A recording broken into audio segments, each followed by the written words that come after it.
श्री कृष्ण कहते हैं, अगर युद्ध से पहले डर जाओगे तो मरने से पहले ही मर जाओगे। मन अशांत है और नियंत्रित करना कठिन है, किंतु प्रयास करने से इसे शांत किया जा सकता है।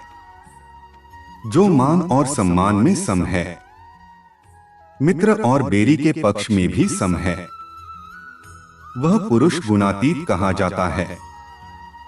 इंसान के परिचय की शुरुआत भले ही उसके चेहरे से होती होगी, लेकिन उसकी संपूर्ण पहचान तो उसकी वाणी से ही होती है। जिंदगी में हमारी समस्याओं का समाधान है सही ज्ञान का होना।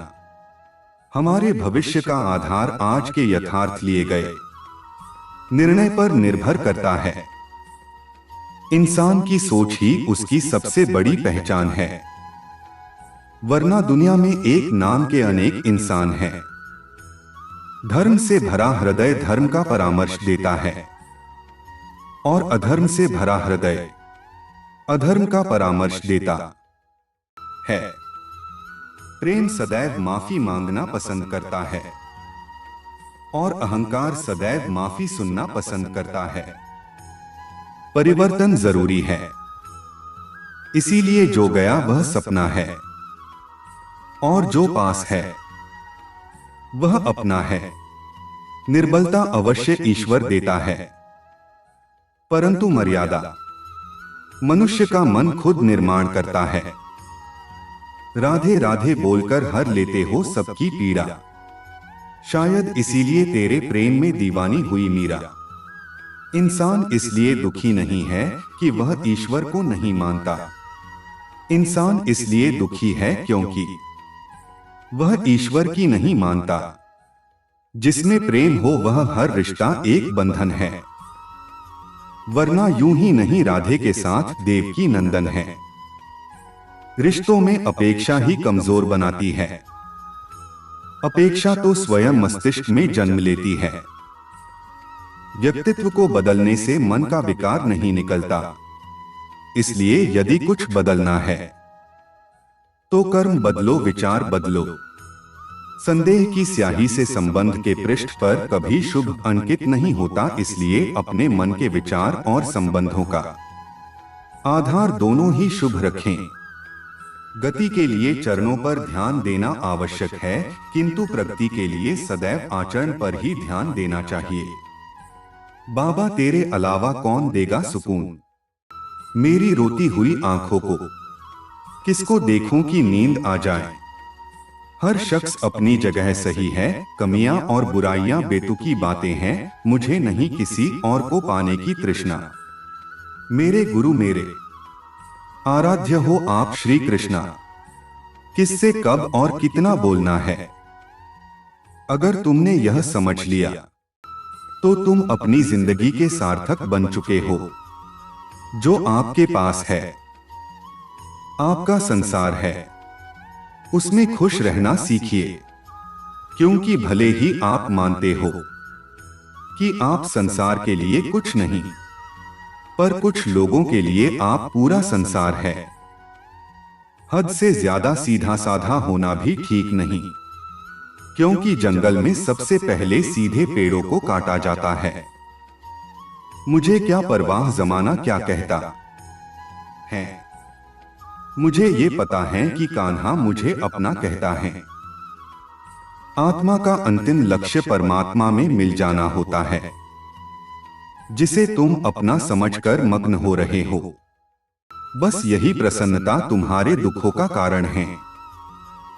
कहते हैं ना, जीवन में इतना तो संघर्ष कर लेना चाहिए कि अपने बच्चे का आत्मविश्वास बढ़ाने के लिए दूसरों का उदाहरण न देना पड़े।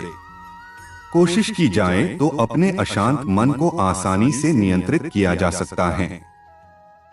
जिस व्यक्ति को डोट आपकी कदर नहीं, उसके साथ खड़े रहने से अच्छा आप अकेले रहें। जीवन में आधे दुख इस कारण जन्म लेते हैं क्योंकि उनसे आशाएं बड़ी होती है। इन आशाओं का त्याग करके देखो, जीवन में सुख ही सुख है। कीमती चीज को डोट उठाने के लिए झुकना ही पड़ता है। माँ और पिता का आशीर्वाद भी इनमें से एक है। जिंदगी को हमेशा मुस्कुराकर जिए, क्योंकि आप नहीं जानते कि यह कितनी बाकी है। धर्म युद्ध में कोई भी व्यक्ति निष्पक्ष नहीं रह सकता है। धर्म युद्ध में जो व्यक्ति धर्म के साथ नहीं खड़ा है, इसका मतलब है वह अधर्म का साथ दे रहा है, वह अधर्म के साथ खड़ा है। मैं ही इस सृष्टि की रचना करता हूं, मैं ही इसका पालन पोषण करता हूं, और मैं ही इस सृष्टि का विनाश करता हूं। जिसको भगवान की कृपा पर भरोसा है और उनके न्याय पर विश्वास है, उसे संसार की कोई भी स्थिति विचलित नहीं कर सकती। कभी भी स्वयं पर घमंड मत करना। पत्थर भी भारी होकर पानी में अपना वजूद खो देता है। यह सच बात है कि भूल करके इंसान कुछ सीखता है, परंतु इसका यह मतलब नहीं कि वह जीवन भर भूल करता रहे और कहे कि हम सीख रहे हैं। वह जो सभी इच्छाएं त्याग देता है, मैं और मेरा की लालसा तथा भावना से मुक्त हो जाता है, उसे शांति प्राप्त होती है। मनुष्य, तू करता वही है जो तू चाहता है, होता वही है जो मैं चाहता हूं। तू वही कर जो मैं चाहता हूं, फिर होगा वही जो तू चाहता है। प्रहलाद जैसा विश्वास हो, भीलनी जैसी आस हो, द्रौपदी जैसी पुकार हो, मेरा जैसा इंतजार हो, तो कृष्ण को आना ही पड़ता है। श्री कृष्ण कहते हैं, एक बार माफ करके अच्छे बन जाओ, पर दोबारा उसी इंसान पर भरोसा करके बेवकूफ कभी न बनो। मन को यदि दुहक और बैर से भर लोगे तो तुम्हें भी नरक का अनुभव होगा। सदैव संदेह करने वाले व्यक्ति को कभी भी सुख नहीं मिल सकता। वह दिन मत दिखाना कान्हा कि हमें खुद पर गुरूर हो जाए। रखना अपने दिल में इस तरह की जीवन सफल हो जाए। अगर ईश्वर तुम्हें ज्यादा प्रतीक्षा करवा रहे हैं, हो सकता है जितना तुमने मांगा उससे ज्यादा देने वाला हो।